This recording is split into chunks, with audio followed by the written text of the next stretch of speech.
Capitolo 8.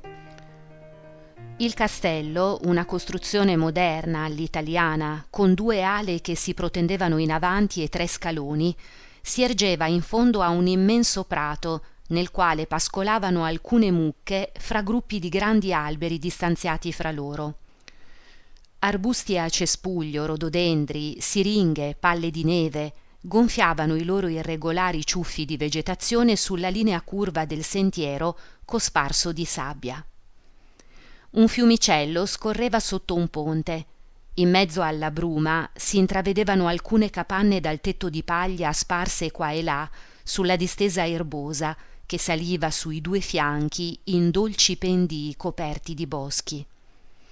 Dietro, nel fitto, v'erano su 2 file parallele le rimesse e le scuderie, ultimi resti dell'antico castello demolito. Il carrozzino di Charles si fermò davanti allo scalone centrale. Comparvero alcuni domestici e il marchese si fece avanti offrendo il braccio alla moglie del medico ed entrò con lei nel vestibolo. Questo locale era pavimentato con lastre di marmo e aveva un altissimo soffitto, tanto che i passi e le voci vi risuonavano come in chiesa. Di fronte saliva uno scalone diritto, a sinistra una galleria che dava sul giardino conduceva alla sala da biliardo, dalla porta aperta della quale proveniva il suono prodotto dal cozzare delle biglie d'avorio. Quando Emma l'attraversò per andare nel salone, vide, intenti al gioco, uomini dal viso grave, con il mento affondato nelle alte cravatte, tutti con i segni delle onorificenze ricevute, i quali sorridevano silenziosamente usando le stecche. Sul rivestimento di legno scuro delle pareti, grandi quadri ostentavano nella parte bassa delle cornici dorate nomi scritti in caratteri neri. Vi lesse Jean-Antoine d'Andervilliers d'Iverbonville, conte di Vaubyessard e barone della Fresnay, caduto nella battaglia di Coutras il 20 ottobre 1587.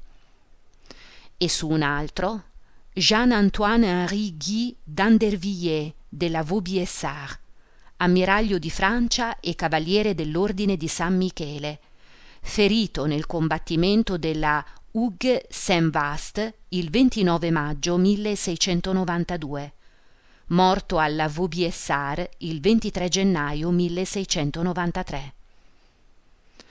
Riuscì a distinguere a malapena gli altri perché la luce delle lampade concentrata sul tappeto verde del biliardo lasciava in ombra il resto della stanza. Le tele orizzontali ne restavano oscurate e su di esse l'ombra veniva spezzata da sottili aghi luminosi lungo le screpolature della vernice. E in tutti quei grandi rettangoli neri incorniciati d'oro spiccavano qua e là soltanto le parti più chiare della pittura, una fronte pallida, 2 occhi che fissavano la sala, parrucche fluenti su spalle incipriate, abiti rossi o la fibbia di una giarrettiera sopra un polpaccio grassoccio. Il marchese aprì la porta del salone. Una delle signore si alzò, la marchesa in persona, andò incontro a Emma, la fece sedere accanto a sé su un divanetto a esse e si mise a chiacchierare amichevolmente come se la conoscesse da lunghissimo tempo. Era una donna sulla 40, aveva belle spalle, un naso aquilino e la voce strascicata. Quella sera portava sui capelli castani una semplice acconciatura di pizzo che ricadeva all'indietro in forma triangolare. Una giovane donna bionda sedeva accanto a lei su una sedia dall'alta spalliera, accanto al caminetto. Alcuni uomini, tutti con un fiore all'occhiello, chiacchieravano con delle signore. La cena fu servita alle 7. Gli uomini più numerosi sedettero alla prima tavola preparata nel vestibolo, le signore alla seconda, nella sala da pranzo, con il marchese e la marchesa. Entrando, Emma si sentì investita da una folata calda nella quale si mescolavano i profumi dei fiori, della bella biancheria, delle carni cucinate e dei tartufi. Le candele dei candelabri si specchiavano come fiammelle allungate nelle campane d'argento I cristalli sfaccettati, velati da un vapore opaco, si rimandavano pallidi raggi di luce lungo la tavola, per tutta la lunghezza della quale erano disposti in linea diritta mazzolini di fiori, e nei piatti decorati con una larga bordura i tovaglioli piegati a forma di mitra avevano fra le due pieghe un panino ovale. Sul musco, posto dentro cestini traforati, grossi frutti erano disposti in bell'ordine, dalle quaglie ancora sotto le loro piume si levavano volute di fumo. Il maggiordomo, con le calze di seta, i pantaloni a coscia, la cravatta bianca a fiocco, grave come un giudice, passava fra le spalle dei convitati i piatti con le carni già tagliate in pezzi, che quando venivano scelti egli faceva cadere con un solo colpo di cucchiaio nel piatto del commensale. Una statua di donna, avvolta fino al mento in drappeggi, guardava immobile la sala piena di gente, dall'alto di una grossa stufa di maiolica orlata di ottone. La signora Bovary notò che molte delle signore non avevano messo i guanti nel bicchiere. Seduto a capotavola, solo in mezzo alle signore, curvo sul piatto e con il tovagliolo annodato al collo come un bambino, un vecchio mangiava, sbrodolandosi con i sughi delle vivande. Aveva gli occhi infiammati e portava il codino annodato con un sottile nastro nero.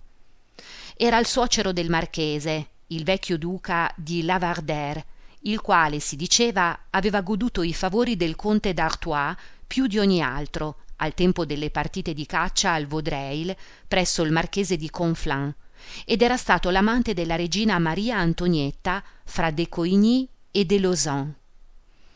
Aveva condotto una vita clamorosa e debosciata, piena di duelli, di scommesse, di donne rapite, dilapidando la sua fortuna e gettando nella costernazione l'intera famiglia. Un domestico in piedi dietro la seggiola gli nominava ad alta voce nell'orecchio i piatti che lui gli indicava con il dito, balbettando qualcosa. Lo sguardo di Emma era irresistibilmente attratto da questo vegliardo dalle labbra cascanti, come da qualcosa di straordinario e di augusto. Egli aveva vissuto a corte e si era coricato in letti di regine. Venne servito lo champagne ghiacciato. A Emma corse un fremito sulla pelle quando ne sentì il gelo sulle labbra. Non aveva mai visto le melagrane né assaggiato l'ananasso. Anche lo zucchero le sembrò più fine e più bianco di com'era abituata a vederlo. Terminata la cena, le signore salirono nelle loro stanze per prepararsi al ballo. Emma si agghindò con la scrupolosa attenzione di un'attrice al suo debutto. Pettinò i capelli come le era stato consigliato dal parrucchiere, poi indossò una veste di lana leggera che aveva disteso sul letto. I pantaloni di Charles avevano la cintura troppo stretta. «Le staffe mi daranno fastidio per ballare», egli disse. «Ballare?» domandò Emma. «Sì». «Ma hai perso la testa? Vuoi renderti ridicolo? Rimani a sedere. È più dignitoso per un medico», soggiunse. Charles tacque, camminava su e giù aspettando che Emma fosse pronta. Standole alle spalle la vedeva nello specchio fra due candelabri. Gli occhi neri parevano più fondi ancora. I capelli dolcemente rigonfi sugli orecchi splendevano di riflessi azzurri. Sui petali di una rosa dal gambo sottile, infilata nello chignon, tremolavano gocce di rugiada spruzzate via d'arte.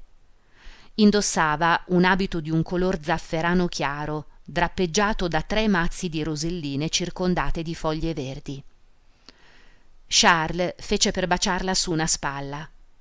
«Lasciami», disse Emma, «mi sciupi il vestito». Un ritornello eseguito da un violino giunse fino a loro insieme con il suono di un corno. Emma discese lo scalone facendo uno sforzo per non correre. Le danze erano cominciate con una quadriglia, stava arrivando gente. C'era Ressa. Ella sedette su una panchetta vicino alla porta. Quando la contraddanza ebbe termine, il centro della sala rimase vuoto per i gruppi di uomini che chiacchieravano in piedi e per i domestici in livrea che giravano con grandi vassoi. Le signore, sedute in fila, agitavano i ventagli dipinti, nascondevano a metà i sorrisi dietro i loro bouquet e facevano circolare con gesti graziosi i flaconcini dal tappo d'oro fra le mani strette nei guanti bianchi che rivelavano la forma delle unghie e serravano i polsi. Le guarnizioni di pizzo fremevano sui corsetti, le spille di diamanti scintillavano sui petti, i braccialetti a ciondoli tintinnavano sulle braccia nude. Le pettinature aderenti sulla fronte e raccolte in chignon sulla nuca erano ornate da coroncine, grappoli o ramoscelli di non ti scordar di me, di gelsomini, di fiori di melograno, spighe e fiordalisi. Tranquille al proprio posto, madri dal viso arcigno sfoggiavano turbanti rossi. Emma aveva un po' di batticuore quando, mentre il suo cavaliere la teneva per la punta delle dita, si allineò con gli altri, in attesa del colpo di archetto che dava inizio alla danza. Ben presto l'emozione svanì. Ondeggiando al ritmo dell'orchestra scivolò in avanti muovendo lievemente il capo. Mentre ascoltava i virtuosismi del violino che di tanto in tanto suonava una solo quando gli altri strumenti tacevano, un sorriso le salì alle labbra. In questi istanti era possibile udire il suono prodotto dai Luigi d'oro che si rovesciavano sul tappeto verde della vicina sala da gioco. Poi, con uno squillo sonoro della cornetta, tutta l'orchestra riprendeva a suonare. I piedi segnavano ancora una volta il ritmo, le gonne si gonfiavano e frusciavano, le mani si stringevano e si lasciavano, gli occhi, che un momento prima si erano abbassati, si rialzavano e fissavano altri occhi. Alcuni uomini, una quindicina, di un'età che andava dai 25 ai 40 anni, sparsi fra i cavalieri o fra coloro che chiacchieravano sulla soglia delle porte, si facevano notare nella folla per una certa qualaria di famiglia, evidente a prescindere dall'età, dall'abbigliamento o dalla fisionomia. Gli abiti di queste persone di ottimo taglio sembravano fatti di un panno più morbido, i capelli ondulati sulle tempie trattati con lozioni più fini. Avevano il colorito della ricchezza, quella carnagione bianca che prende risalto dal colore delle porcellane, dalla lucentezza delle sete, dalle vernici dei mobili di pregio e che si mantiene tale attraverso un regime moderato ma fatto di cibi squisiti. Le cravatte basse indossate da queste persone consentivano loro di muovere il capo a proprio agio. I lunghi favoriti ricadevano su colletti rovesciati e questi gentiluomini solevano asciugarsi le labbra usando fazzoletti ricamati con grandi cifre e profumati con essenze soavi. Quelli di loro che cominciavano a invecchiare mantenevano un aspetto giovanile, mentre un'aria matura traspariva dalle fattezze dei giovani. Nei loro sguardi indifferenti aleggiava la tranquillità delle passioni sempre soddisfatte e attraverso le maniere piacevoli traspariva quella particolare durezza che deriva dal dominio delle cose non del tutto facili, in cui la forza si esercita o la vanità si diverte. La doma dei cavalli di razza o l'amicizia delle donne perdute. A pochi passi da Emma un gentiluomo in abito blu parlava dell'Italia con una giovane fanciulla pallida ingioiellata di perle. Magnificavano l'imponenza del colonnato di San Pietro, Tivoli, il Vesuvio, Castellammare e le Cascine, le rose di Genova e il Colosseo al chiaro di luna. Con l'altro orecchio Emma ascoltava una conversazione piena di parole per lei incomprensibili.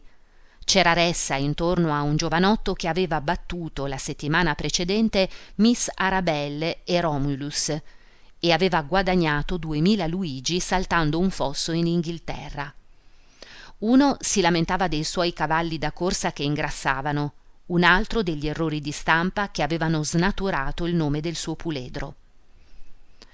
L'aria nella sala da ballo era divenuta greve, la luce dei lampadari si affievoluva. Molti invitati andavano ad affollare la sala del biliardo. Un domestico salì su una sedia e ruppe 2 vetri. Il rumore del cristallo in frantumi fece volgere il capo alla signora Bovary, che vide attraverso le vetrate i volti curiosi dei contadini. Questo le ricordò i Bertaux. Rivide la fattoria, lo stagno melmoso, suo padre con il camiciotto nel frutteto, e lei stessa, nell'atto di scremare come faceva un tempo con un dito le ciotole di latte nella latteria. Ma nello sfolgorio dell'attuale realtà, la vita di un tempo, così nitida nel ricordo fino a un attimo prima, si dissolveva senza lasciar tracce, tanto da farle dubitare di averla davvero vissuta. Era qui. Oltre i confini della sala da ballo non esistevano che le tenebre, avvolgenti tutto il resto. Stava gustando un gelato al maraschino, lo reggeva con la mano sinistra in una conchiglia dorata e lo assaporava con gli occhi socchiusi. Vicino a lei una signora lasciò cadere il ventaglio mentre passava uno dei ballerini. «Sarebbe così gentile, signore», disse la dama, «da volermi raccogliere il ventaglio? Mi è caduto dietro il divano». Il giovanotto si chinò e mentre faceva il gesto di tendere il braccio, Emma vide la mano della giovane signora gettargli nel cappello qualcosa di bianco, piegato a triangolo. Egli raccolse il ventaglio, lo porse rispettosamente alla dama che ringraziò con un cenno del capo e prese ad aspirare il profumo del suo bouquet.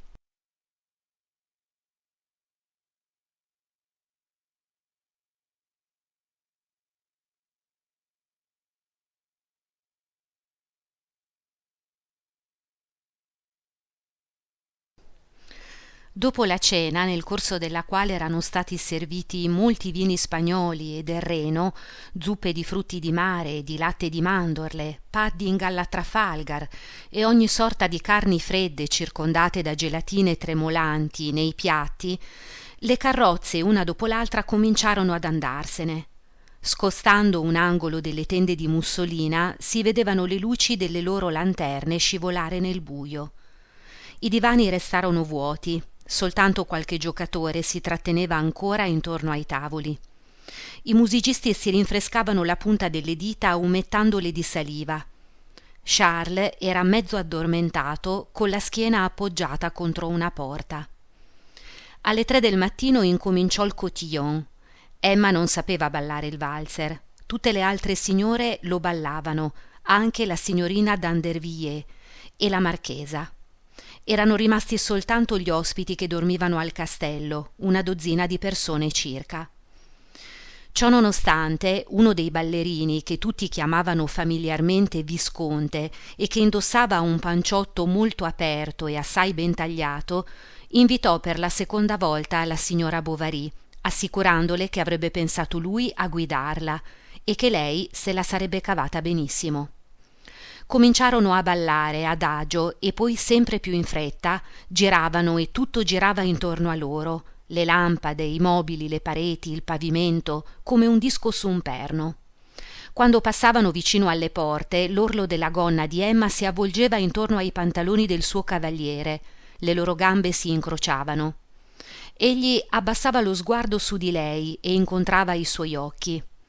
Una improvvisa stanchezza la prese e la costrinse a fermarsi. Ricominciarono a ballare. Trascinandola con un ritmo sempre più rapido, il visconte disparve con lei in fondo alla galleria, ove Emma, ansimante, si sentì cadere e per un attimo appoggiò il capo alla spalla di lui. Poi, sempre girando, ma più lentamente, egli la condusse al suo posto. Emma si abbandonò contro la parete e si coprì gli occhi con una mano. Quando li riaprì, al centro del salone, seduta su uno sgabello, si trovava una dama e ai suoi piedi erano inginocchiati 3 cavalieri. Ella scelse il visconte e il violino riprese a suonare.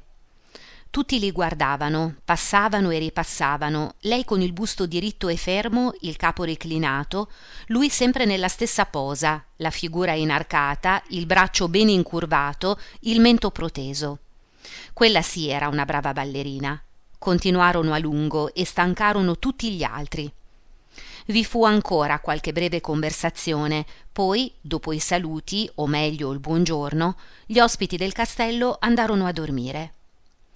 Charles si trascinò per le scale affermando di sentirsi le gambe che rientravano nel corpo. Aveva passato 5 ore di seguito sempre in piedi accanto a un tavolo a osservare i giocatori di whist senza capirci niente. Tirò un gran sospiro di sollievo quando poté togliersi le scarpe. Emma si gettò uno scialle sulle spalle, aprì la finestra e si affacciò. La notte era buia, cadeva qualche goccia di pioggia. Aspirò il vento umido che le rinfrescava le palpebre. Negli orecchi le risuonava ancora la musica del ballo ed ella faceva uno sforzo per tenersi sveglia e prolungare in questo modo l'illusione di quella vita lussuosa che avrebbe dovuto abbandonare così presto. Albeggiava. Emma guardò a lungo le finestre del castello, cercando di indovinare dietro quali di esse si trovassero le camere di coloro che più l'avevano colpita durante la festa. Avrebbe voluto conoscere le loro vite, farne parte, confondervisi. Rabbrividiva di freddo, si spogliò e si rannicchiò sotto le coperte contro Charles che dormiva. A colazione vi era molta gente. Il pasto durò 10 minuti e non vennero serviti liquori, cosa che stupì il medico. Poi la signorina d'Andervilliers raccolse in un panierino i pezzetti di ciambella per portarli ai cigni del laghetto e tutti andarono a passeggiare nelle serre, ove le piante più strane, irte di peli, erano disposte in piramidi sotto i vasi appesi, simili a nidi di serpenti troppo gremiti, e dai quali traboccavano lunghi cordoni verdi attorcigliati. In fondo, la serra degli aranci conduceva fino ai locali di servizio del castello. Il marchese, per divertire la giovane ospite, l'accompagnò a visitare le scuderie. Sopra le mangiatoie a forma di cesta, su piccole targhe di porcellana, stava scritto in nero il nome dei cavalli. Ogni animale si agitava nel suo stallo quando qualcuno gli passava vicino facendo schioccare la lingua. Il pavimento della selleria era lucido come quello di un salone. Nel mezzo, su 2 colonne girevoli, erano appesi i finimenti per le carrozze, mentre sulle pareti si trovavano disposti in bell'ordine i morsi, gli speroni, le fruste e i barbazzali. Charles aveva intanto pregato un domestico di preparargli un carrozzino. Glielo portarono davanti allo scalone e non appena tutti i pacchi furono sistemati, i Bovary presentarono i loro omaggi al marchese e alla marchesa e ripartirono per Tostes. Emma, silenziosa, guardava girare le ruote. Charles, seduto a un'estremità del sedile, guidava con le braccia in fuori il piccolo cavallo che trottava all'ambio fra le stanghe troppo larghe per lui. Le redini lente gli battevano sulla groppa e si inzuppavano di sudore, e il baule sistemato dietro batteva contro il carrozzino colpi violenti a intervalli regolari. Erano arrivati alle colline di Tibourville quando incrociarono alcuni cavalieri che ridevano e fumavano sigari. Emma credette di riconoscere il visconte, si voltò, ma non le riuscì di scorgere altro se non, lontano all'orizzonte, l'altalenare delle teste al ritmo ineguale del trotto o del galoppo. Un quarto di miglio più avanti furono costretti a fermarsi per aggiustare con un po' di corda l'imbracatura che si era rotta. Charles diede un'ultima occhiata ai finimenti e vide qualcosa in terra fra le gambe del cavallo. Lo raccolse. Si trattava di un portasigari ricamato di seta verde con uno stemma al centro, come la portiera di una carrozza. «Ci sono anche 2 sigari dentro», disse. «Andranno bene per questa sera, dopo cena». «Ma tu fumi?» domandò Emma. «Qualche volta, quando mi capita». Si mise in tasca l'oggetto e frustò il cavallino. Quando giunsero a casa, il pranzo non era ancora pronto. La signora andò in collera. Nastasie rispose con insolenza: «Se ne vada, questo è prendere in giro. Lei è licenziata». Il pranzo consistette in una zuppa di cipolle e in un pezzo di vitello alla cetosella. Charles, seduto di fronte a Emma, fregandosi le mani con aria soddisfatta, disse: «Com'è piacevole ritrovarsi a casa propria». Dalla cucina giungevano i singhiozzi di Nastasie. Charles era affezionato a questa povera donna che si era occupata di lui e gli aveva tenuto compagnia per tante sere nell'inerzia della sua vedovanza. Era la sua prima paziente, la prima persona che aveva conosciuto a Tost. «Ma l'hai licenziata sul serio?» domandò infine. «Sì, chi me lo impedisce?» rispose Emma. Poi, mentre veniva preparata la camera da letto, andarono a scaldarsi in cucina. Charles si mise a fumare. Fumava sporgendo le labbra, sputando ogni minuto e allontanando il fumo a ogni boccata con la mano. «Ti farà male», disse Emma sdegnosamente. Charles posò il sigaro e corse a bere un bicchiere d'acqua fredda alla pompa. Emma afferrò il portasigari e lo gettò in fretta in fondo a un cassetto. L'indomani fu una giornata interminabile. Emma passeggiò nel giardino su e giù sempre per gli stessi vialetti, fermandosi davanti alle aiuole, alle spalliere, al curato di gesso, guardando sbalordita tutte queste vecchie cose che conosceva tanto bene. Come le sembrava lontana la festa al castello. Che cos'era far sembrare tanto distanti il mattino dell'altro ieri e la serata di oggi? La gita alla Vaubyessard aveva aperto una voragine nella sua vita, un crepaccio come quelli che in una sola notte gli uragani riescono a scavare nei fianchi delle montagne, ma era rassegnata. Chiuse religiosamente nel cassettone il suo bell'abito da sera e le scarpine di raso alle quali la cera che rendeva lustro il pavimento del salone aveva ingiallito le suole. Anche al suo cuore era accaduto qualcosa di simile. Sfiorato dal lusso, si era velato di un non so che d'impalpabile e di indelebile. Ricordare il ballo fu una delle occupazioni di Emma. Ogni mercoledì, svegliandosi, si diceva: «Ah, 8 giorni fa, 15 giorni fa, 3 settimane fa ero laggiù». A poco le fisionomie le si confusero nella memoria. Dimenticò i motivi delle danze, non ricordò più con tanta chiarezza le livree o i saloni. I particolari svanirono, ma il rimpianto non la abbandonò.